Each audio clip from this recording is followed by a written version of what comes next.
Alright, people, so I want to do a video here on the attacks that have been perpetrated against Trump over the last couple of weeks and really forever since he started to run for presidency. But I want to talk about the more recent ones.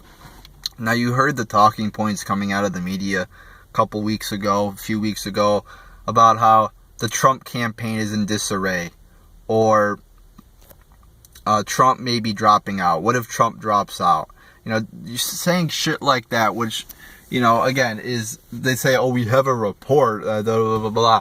They never have any concrete evidence to back up what they're saying. It's all speculation, and it's all bullshit. And,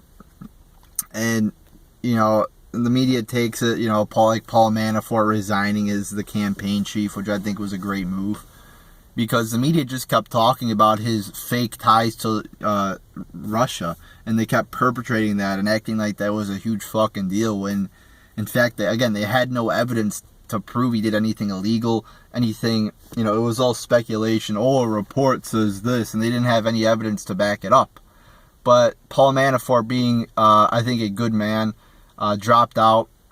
Didn't drop out. He resigned because he wanted the media to talk about Trump's policies instead of his, fake corruption. So he dropped out. He left, and then he put in Steve Bannon and that Kellyanne something or other person before he dropped out I keep saying dropped out, before he left, I think, to put some people in there so that, again, the focus can be put on Trump once again. So, I think he's doing a great job, because if you've seen, he hasn't really done any media appearances since he left. So definitely a quiet departure. If you look at Corey Lewandowski, I mean, he fucking went on CNN. He was retweeting the fake story about Paul Manafort. So he definitely doesn't look like a guy who, if you compare them, Corey Lewandowski versus Paul Manafort, I mean, Corey Lewandowski didn't, he stayed after his little scandal there which I think was a false thing, but I think he could have left. Again, Paul Manafort left to put the message back on Trump, but Corey Lewandowski did not do the same. But I digress from that point. Again, the media was saying the Trump campaign is in disarray, blah, blah, blah, blah, blah, blah. Trump is down in the polls. Hillary's got this wrapped up. I mean, how ignorant to say that Hillary has it wrapped up when you still have the 3 debates, 4 debates. You still have Assange saying that Hillary's emails are going to come out, which could be a huge fucking thing. It could be, it could change this election massively. So you have major events still to happen. I believe the most major events in this political year yet to happen. And the media was already calling it for Hillary in their fake, phony polls that overpolled Democrats. I mean, it was fucking ridiculous. If you look at Reagan was fucking losing the whole fucking time, and then he won. So you can't just say, oh, Trump's done because he's down 10 points and won. Again, a phony poll which overpolls Democrats. And it doesn't poll as many Republicans or independents in many cases, and they fix things with the poll and make it more favorable towards Hillary. So again, it's all bullshit, and you have to look at the complexity of many of these polls. But now we see Trump rebounding. We see him in the LA Times poll actually leading Hillary in the general, but you won't hear anything about that on the media, because it doesn't go in line with the media talking points. So he's up like 3 points in that poll. Other polls have him pretty much neck and neck. Those are kind of the polls, I think, that are biased towards Hillary because they overpolled Democrats. But anyway, he is coming back. He is neck and neck. And like I said, it doesn't really matter where Trump or Clinton is. I don't believe it really matters too much right now. I think they're going to be neck and neck until the debates. As long as Trump is like within striking distance, meaning, about 5 points behind max. If he's up, that's great. If he's only a point or two down, that's great. But I think as long as he's not too far down, or even ahead or close, whatever the fuck, he's fine, because again, we still have Hillary's emails that are going to come out, that Assange says are going to come out. We still have the debates, so we have probably 4 major events to happen. And I think Trump's going to beat Clinton in the debates. I think obviously the emails will affect Clinton more than they'll affect Trump.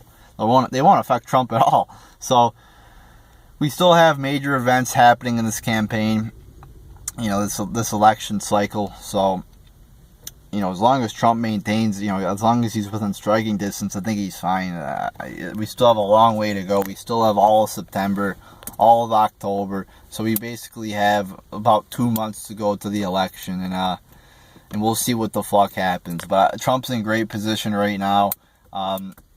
He's doing, if you look at his stamina, he's fucking, like the other day, fucking, does a speech in America, flies down to Mexico City to meet with their president, flies back to America to make a big speech on immigration at like fucking 12, it was 12 o'clock Eastern time here, midnight when I think when he finished about, or 11. So, I mean, he's a fucking workhorse, man. I mean, if you compare him to Clinton's fucking falling down, having seizures. I mean, sure, health is in the shit. If you compare those two people, I mean, it's night and day. Trump has a ton of energy.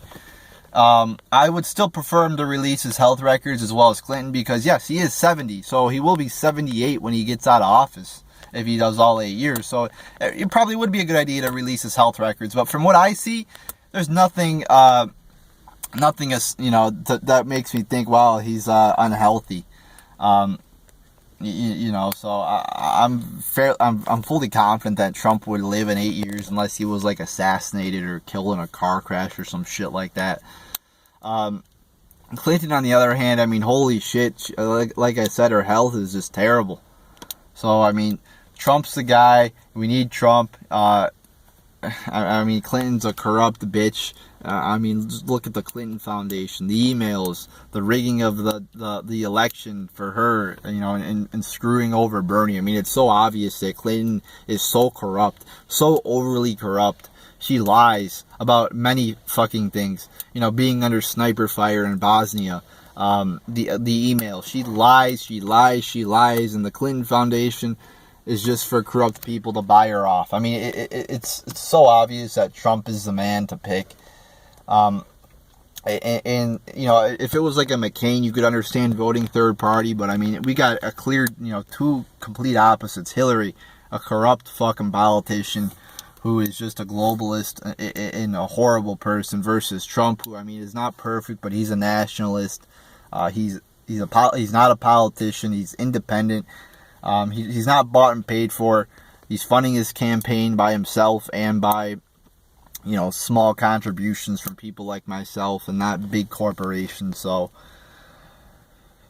there's, to me, one true choice, and that is Donald Trump. No, he's not perfect on everything.